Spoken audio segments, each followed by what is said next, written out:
Yes, let's talk about it indeed. Thank you guys so much for tuning in to Elaborate. As always, I am Jake Lloyd. If this is your first time listening to Elaborate, turn it off. Nix it. Go listen to another episode where I discuss life with fantastic people. That's what the show usually is. But today, I'm just sort of playing catch up. It's the middle of the holidays. There's a lot going on. It's been a hectic couple of weeks. And I just want to touch base and connect. So we are right smack dab in the middle of it. Happy holidays to everybody. I apologize. I did not get to say happy Thanksgiving to everybody who's been listening before Thanksgiving happened. I truly hope that you had an incredible day surrounded by loved ones and shoving your face holes filled with all of the things that make you happy on Thanksgiving. I am incredibly thankful for all that this year has brought me. My absolutely beautiful girlfriend who has just changed my life in the best possible way. I'm thankful for Zen Zenith and the ridiculous venture to start a podcast network. To all of you who've been listening, just a lot to be thankful for this year. So with that said, yeah, there's just a lot going on, and I wanted to get something out to you guys. I don't want to be dark for too long. You know, with the holiday season, I was struggling with whether or not I should just sort of take the rest of the year off, but I don't want to do that because I really love putting out the show, and I love sharing with you, and I love talking with people. So next week, I have the incredibly charming and just really inspiring John Miller. Please tune in, check him out. John Miller is an incredible musician who goes by The Holy Dark. If you're not familiar with The Holy Dark, look them up online. Just beautiful, beautiful music that will just tug on all of your heartstrings. I don't even know how to qualify that style of music, but it reminds me of everything that I loved about the 2000s, but also has an incredible modern feel to it. Like I feel like it makes me, the Holy Dark's music makes me sort of like a kid again. So please check that episode out next week. This week, God, I have so much to tell you. There's so much has happened in such a short couple weeks. Ahead, I have tales of dogs and adventures, out of state road trips, and car accidents. And oh yeah, that's right. Boom. That's what we call a teaser. A lot has happened. But before I get into all of that, I just want to sort of have a little State of the Union, a little this is where we're at sort of thing. It's the end of the year. It's approaching, and it is the end of the first year of Dragon Wagon Radio. Now, of course, it's not a whole calendar year that we've been doing shows. We started in March, but nonetheless, it is the end of 2017, the year in which Dragon Wagon Radio was born. And I just want to thank everybody who's been listening to Dragon Wagon Radio. We have a ton of fantastic programs. You are now listening, of course, to my show, Elaborate, but there are a variety of other shows, all of which I produce alongside my better half, Zen Zenith, the aforementioned Zen Zenith. And this podcast network has been nothing but a passion project since the day we started.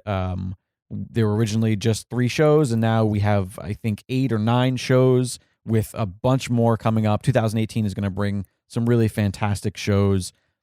We're going to have like 20-something shows by the end of next year. Just a lot happening. And with that said, this is all out of pocket. We're completely independent. This is as indie gets.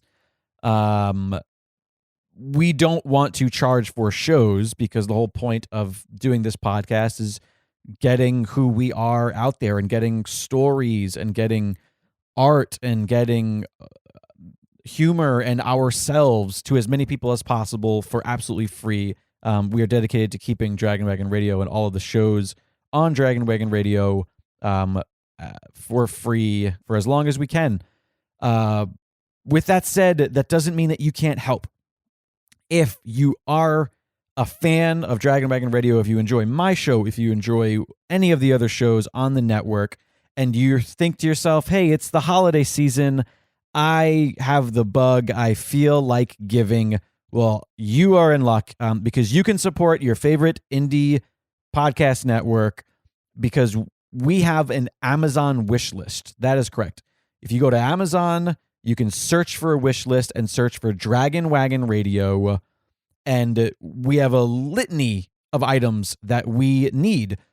Stuff big and small, everything from production equipments like microphones and cables, either to replace broken gear or to upgrade our current gear, stuff like that, all the way to expendables like toilet paper and coffee and candles to make sure that the Dragon's Den doesn't stink up a storm when we have a guest come over.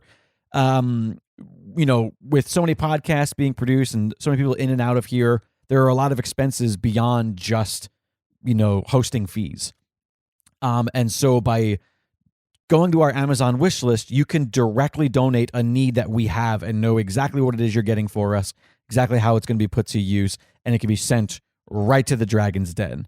If you want to make that super easy, you can simply go to www.dragonwagonradio.com/donate, and there'll be a link right there. If you're not sure how to find a wish list on Amazon, screw that. Just go to dragonwagonradio.com/donate, and there'll be a link right there.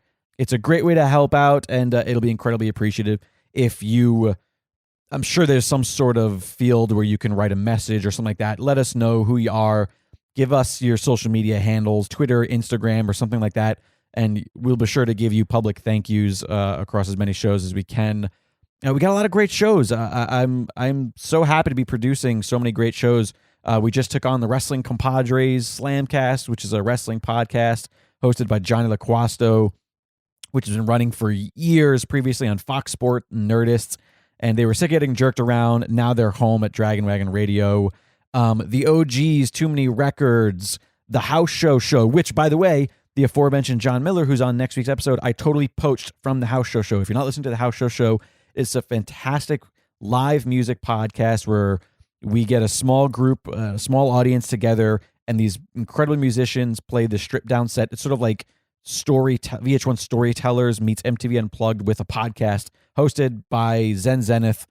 If you haven't listened to that show, go do it. In fact, go listen to John Miller's episode, and then you will be familiar with John before next week's interview with him. That show is fantastic. I mean, so many. We've got Myth Understood, which is hilarious and bizarre. We've got I'm Fine with Krista Allen is another new show where Krista Allen sits down and dissects self-help with her friends and cohorts. Brand new, actually today, we just launched a brand new show, What the Heckonomics, where my good friend Brian Finifter does everything he can to teach me about economics. It is an economics show for the rest of us. It is not a heavy, hard to process show. It sounds worse. When you say economics, people go, ugh. It's actually really quite fun. And I'm learning. Learning is fun. Dragon Wagon Radio. If you like it, support it. Help us out by going to the Amazon wish list. If that's not your bag, if you're like, hey, I want to help out, but I really want something for me, then check out our only sponsor, GameBox Monthly. GameBoxMonthly.com. You've heard me do commercials in the front of every episode. It is an incredibly great service in which they send you indie tabletop games right to your door every month. We are in the middle of a tabletop gaming renaissance, and GameBox scours the world for cool, indie, unique tabletop games that you won't find in, Target or Walmart. It's an incredible service, and it makes a fantastic gift. It's the holidays. Maybe you have a laundry list of people that you need to be shopping for, but you don't know what to get them. Well, guess what? A subscription to GameBox Monthly is a great gift for literally everybody on your list. It doesn't matter how old, how young they are. Maybe you want to gift something to a family. Well, guess what? Gift them a game night. I mean, family game night is an incredible way for families to connect and grow and learn together, and you will be giving people not just, nights of fun for however many months of a subscription you get, but you're going to give them memories that will last a lifetime. Come on now. That's just gorgeousness. Who doesn't want to do that? Give lifelong memories. Give GameBox Monthly. It really is a great gift for anybody, and it's completely customizable. So when you buy GameBox Monthly for somebody, they will go in from that point, log in, and they will set their preferences so they can pick what kind of games they want. If they only want 2-player games, or maybe they only want family games, or whatever, completely customizable, personalized for them. It's a great gift. Support them, and by doing so, you will support Dragon Wagon Radio. In fact, if you do pick up Gamebox monthly subscription for yourself or for a loved one this holiday season, tweet something out. Let them know, hey, found you guys through Dragon Wagon Radio. Thanks for the support. That will be really helpful to us and everybody on board. Ooh, a lot of stuff. Thanks for putting up with all that. But, hey, we got to do it because we're all in this together. And that's what this is about, right? It's about being together.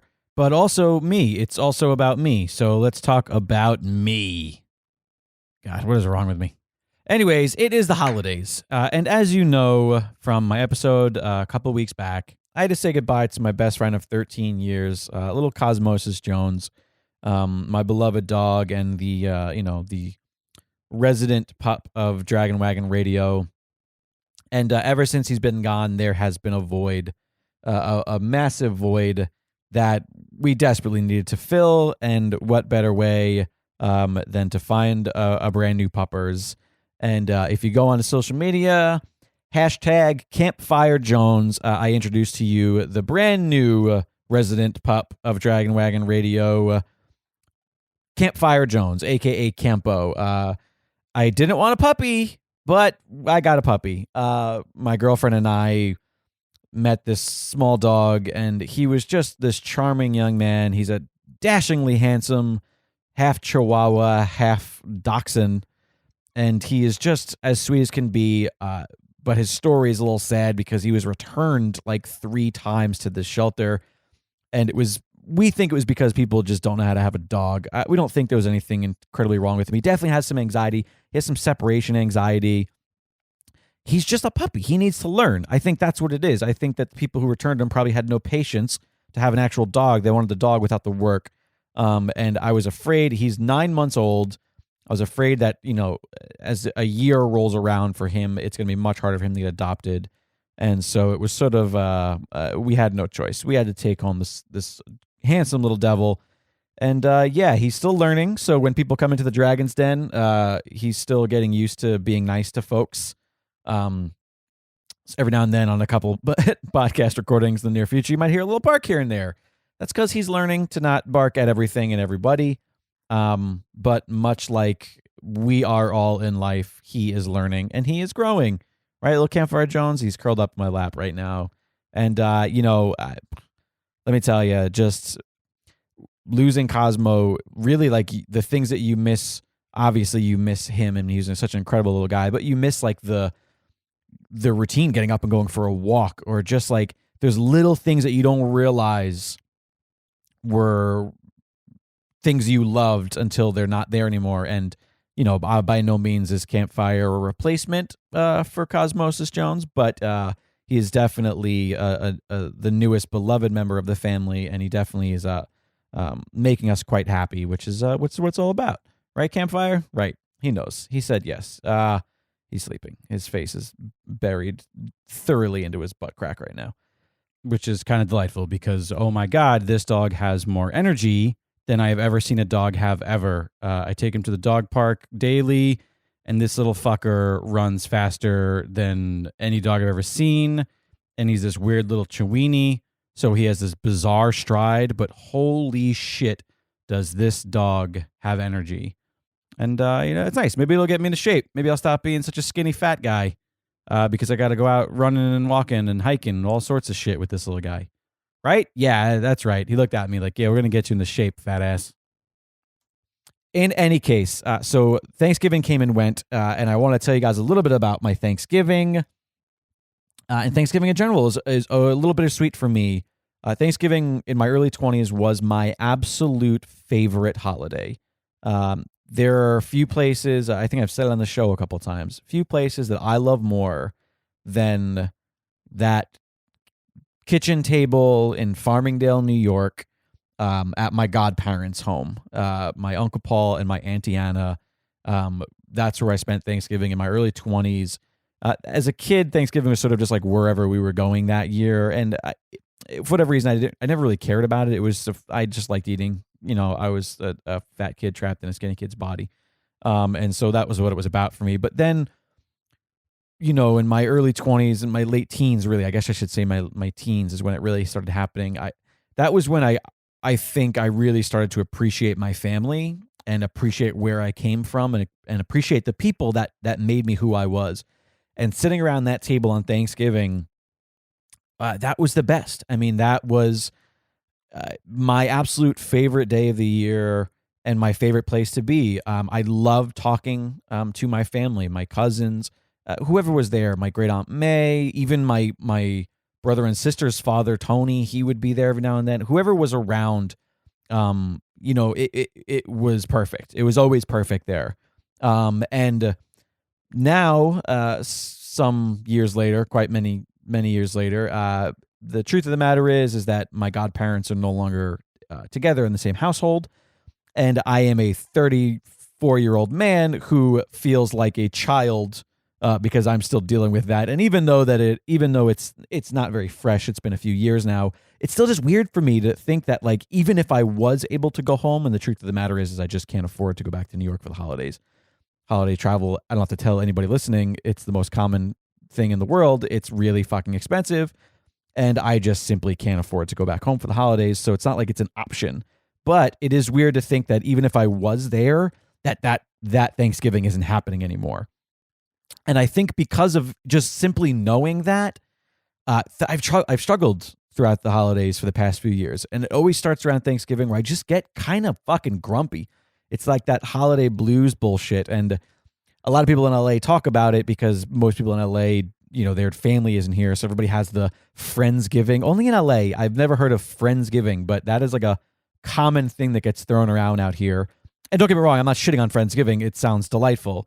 But I just loved Thanksgiving so much that a Friendsgiving was always sort of like, it felt like more of a distraction than an actual Thanksgiving, But in any case, I was really excited because for the first year in a very long time, I was really looking forward to Thanksgiving because it was going to be my first Thanksgiving with Alexandra, and the whole holidays in general, Thanksgiving, Christmas, New Year's, the whole shebang. I'm just looking forward to, for the first time ever, actually sharing it with somebody, because it's a nice distraction from the fact that I'm not, near family.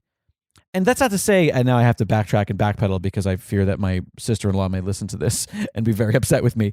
It's not to say that the previous Thanksgivings where I have gone to my family in Vegas, I have disliked. It's just different. Thanksgiving with a bunch of little kids, it's not quite the, like, adults around a table having a conversation as much as I've always liked it to be. I mean, I love spending time with my nieces. They're my entire world. But Thanksgiving with them was always sort of like, all right, we crash course, eat, and then it's just crazy time all over. And now I'm more about, like, sitting down, you have your main course, and then everybody kind of recesses to the living room for a little while, and then we meet back at the table for coffee and dessert, and it's sort of that formula that I miss. So I love you, sister-in-law and brother's family. Don't get angry at me. The plan for this year was to go to Alexandra's family in Texas for Thanksgiving. Now, when we made the plan, it should be stated I have never met her family. This is me meeting her family for the first time. When we made this plan, Cosmo was still around, and we didn't know if he was going to be with us, if he wasn't going to be with us. In any case, we couldn't fly with him because of how old he was. There was just some problems with that, and because of his health, it was not the smart thing to do. So we were just planning to drive it. Now, Valero, Texas, I think is what it's called, or Valera, Texas. I forget. One is a gas station here in LA, and one of them is a town in Texas. Whichever one is in the gas station, that's where we went. It's a fucking drive. It's like a more than 24-hour drive. I think it's 18 if you do it straight, but that's just that we planned it to be like a 24-hour drive. But then Cosmo passed away. And at that point, we were like, well, shit, we can really just fly now. But by that time, flights were so expensive, it just wasn't even an option. So we're still planning on driving. We were originally going to rent a car, but then everything that happened with Cosmo was, not cheap. And so we ended up just opting to drive her car. She has this 2000 Honda Civic that she just bought earlier in the year for as cheap as she could. It was one of those sort of like just buy a cheap used car to run as long as it can sort of situations. And now, of course, we've got campfire, and so the drive is just the way to go, and we're excited about it. And we're planning on leaving really early in the morning and driving through most of the day, and then just as nighttime comes, just taking turns and driving straight through the night and getting there early the next morning. I think we're planning to leave Tuesday morning and get there Wednesday morning or Wednesday afternoon or whatever. Tuesday morning rolls around, and man, we are just swamped with shit to do. We were not prepared. We were not properly packed. We both had work we ended up having to do. It was just a lot, and we were no way in hell we were getting out of there on time. We wanted to leave no later than like 11, and then we were like, okay, as long as we leave by 2, and then by the time 2:30, 3 o'clock rolled around, we're like, all right, shit. This has already been a long day. We had a shit sleep the night prior, and now we're finally getting on the road to drive, all the way to fucking Texas. We load the car up. We stop at the Ralph's, the supermarket out here, grab some snacks for the road, pull out in the traffic. Alexandra is driving and proceeds to rear end a parked car at a red light. Not super fast. Everybody's fine, but enough to total the front of her car. Alexandra would tell you that I'm a leadfoot who drives up people's asses. I will tell you Alexandra is a leadfoot who drives up people's asses. The truth of the matter is, we probably both are. I'll own it. She's probably worse than I am. Also, her car is really low to the ground as being a Honda Civic, and I drive the Dragon Wagon. I drive the lifted Jeep Cherokee, and so I'm not used to just being that low in general. So maybe that's why I feel like she drives really fast and really close to people, because it's just a different perspective that I'm not used to. In any case, we fucking nail this woman. And, this is 30 feet from the house. We have not even started our drive yet. By this point, it's 3:30 or something like that. And we're just stressed to shit because now we don't know what to do. So we return the car home because we're right here and end up renting a vehicle because we can't cancel. It's just shitty to cancel. Her father and her stepmother were really excited about us coming. It's been a very long time since she's been out to their property that they own there in Texas. And we still wanted to go. And so we rent a car and we get on the road. Now, by the time we get on the road, it is 7 o'clock, 7:30 p.m. We've already had a full day in which there was a car accident. And we are both exhausted by the time we start driving. And what follows is the absolute worst drive I have ever done in my entire life, in which we were both exhausted the entire way. We were alternating on and off, but like neither one of us was getting a good sleep. At one point, we both were just like, all right, let's pull in this rest stop. And we both just passed out for as long as we possibly could. But man, were we just miserable. It was just, even though it was a nice rental and it was comfortable, like we were just uncomfortable. And holy shit, apparently now I just can't be a passenger in somebody's car, because for the first like 3 hours of her driving, every car that was in front of us that I saw a brake light, I was slamming on my imaginary brake on the passenger side, petrified that we were going to ram into somebody. Like I had some sort of friggin' PTSD from our previous accident. Yeah, it was an adventure of a drive, to say the least, but we made it to Texas. We didn't make it until Wednesday night after everybody was asleep. Now, the thing about showing up when everybody's asleep is you don't do that like, hi, hi, you're my girlfriend's father and I'm meeting you for the first time. And, we can sit down and really dive into this introduction. It's more of that like, oh, hi, glad you're here. Go to bed. We'll see you in the morning. Which, if I'm being honest, is sort of great. It sort of removes that pressure of like, you just get off the road and now like you're in the thick of it and you're doing the meeting and you're doing the questions and all that sort of stuff. So it was kind of nice actually being able to just sort of roll in, say hi. Her father's incredibly kind and sweet. And when we got out of the car, I will say this, he like reached out and gave me a hug. And I hear about how this man is so stoic and he has this ranch in Texas. And I'm just expecting this sort of stern countryman, and he opened wide, and that's so I went in. I was like, yeah, no sweat. I'm gonna give you a hug, pops.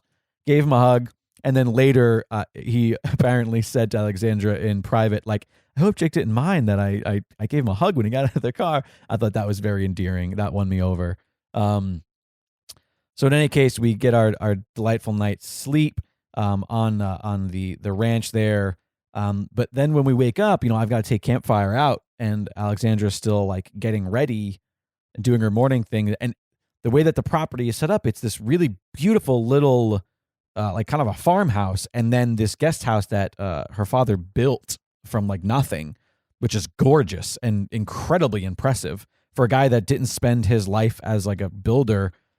He worked in computers. I mean, the fact that he, was able to build this incredible guest house that's like really gorgeous, and he was like, it's up to every code and up to every, everything you can imagine. Very impressive. In any case, the next morning I have to go outside to walk Campfire, and there are her step siblings and their spouses, her stepmother. And I'm just sort of like this strange guy that gets out of the guest house, and she's still inside getting ready. And so I was super incredibly nervous to meet her family. They're more country folk. Now they are all quite liberal, which is delightful.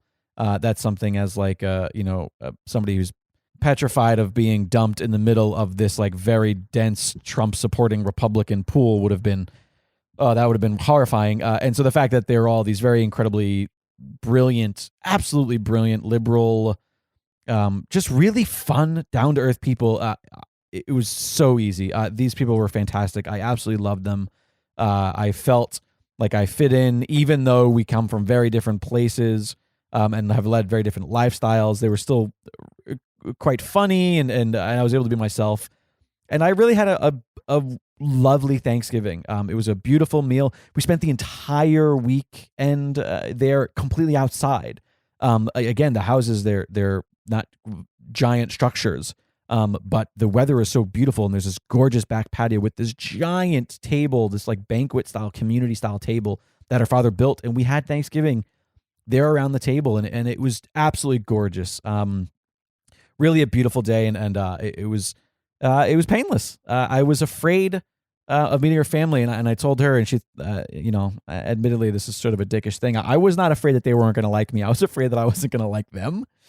And I lucked out because they were all absolutely fantastic. And they have really interesting stories, and they're a really fantastic bunch. The one big thing that stood out was within the first 20 minutes of me sitting there and looking at this property. This property is huge, by the way, and it is just absolutely gorgeous.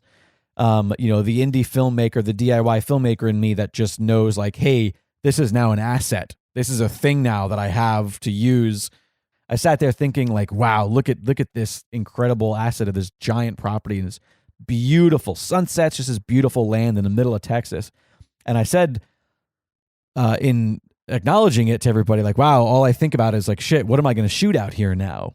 And every single person went like, oh, well, we've got guns and we can go hunting. It was hilarious to me that not a single person understood what I meant by that. And that was the only time that there was some sort of humorous little like, oh, that's right. You're a dainty filmmaker, artist, Nancy from fucking Los Angeles. I mean, there are actual donkeys here. These people have donkeys.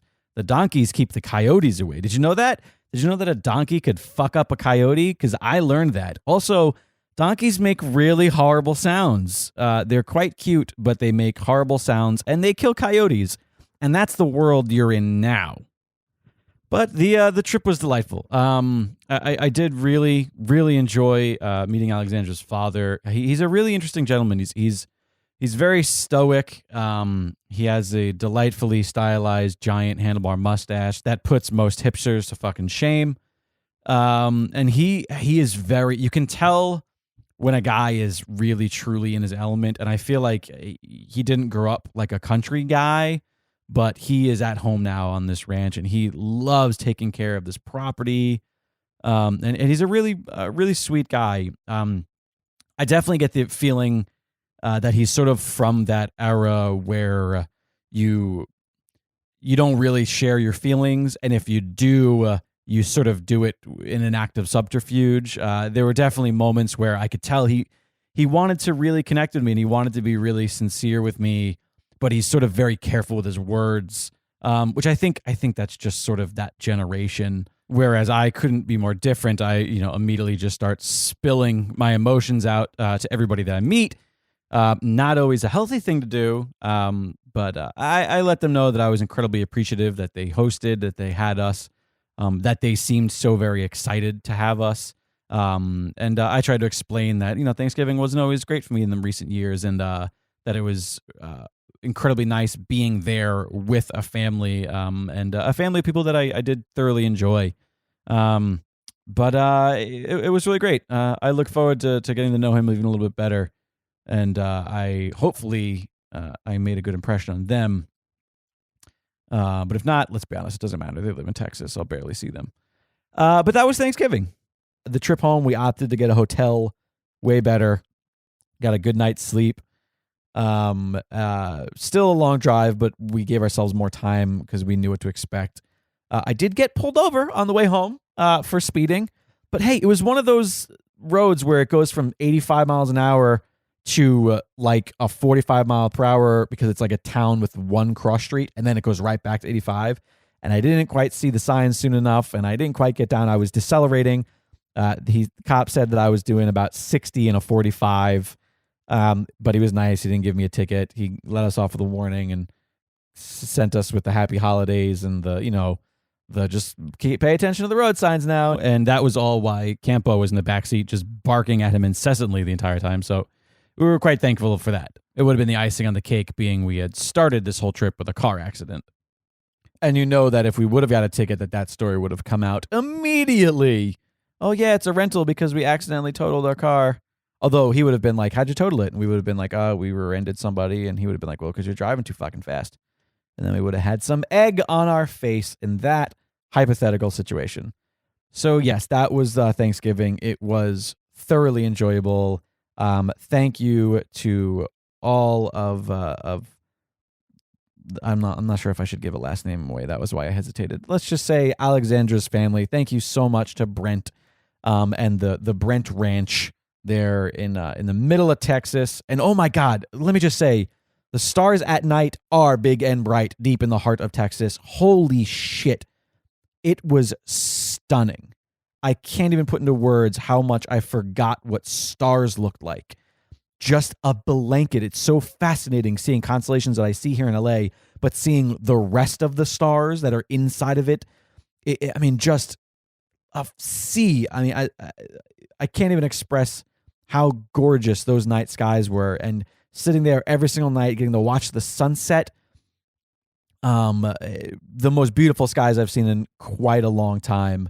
And we have lovely skies here in LA, mostly because it's, fucking smoggy, cloudy, weird sunsets that make it just look nice. But the sunsets there were gorgeous, and sitting outside, sitting around the fire, and just talking and looking at the stars. Really beautiful Thanksgiving nights for quite a few of them in a row, a few different nights.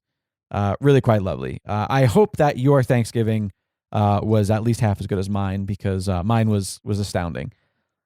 With that said, what else is going on? How you guys doing? As always, find me on Twitter at Liquid Jake. You can find me on Instagram, just Jake Lloyd. Follow the show. Follow Elaborate Pod on all social media. And for all things Dragon Wagon Radio, follow at It's Dragon Wagon on all social media as well.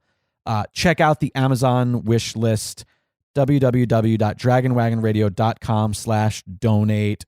Check out Gamebox Monthly. Check out What the Heckonomics, the brand new show featuring myself and the yin to my yang, Brian Finifter. Thank you guys so much for listening. I hope you have a fantastic week. Be nice to each other. Hey guys, I am sitting here with Cheryl Jones, host of the podcast called Movies Made Me. Cheryl, how's it going? Great. How are you? I'm great, thanks. Can you tell me a little bit about Movies Made Me? Yes, Movies Made Me is a show where we talk about the movies that have made you who you are. Each guest comes armed with a list of 5 movies that have influenced them. Only 5. Only 5, and not necessarily your favorite movies, but ones that influenced you. And we go beyond movies with 3 other things, anything under the sun that have made you who you are. And has there been a few movies that have come up constantly? Well, Star Wars Episode 4, A New Hope, is by far the leading most film influential movie of all time? Yes. Fantastic. So how do people listen to it? Through mmmpodcast.com or, of course, iTunes, Stitcher, iHeartRadio, and Google Play Music. Fantastic.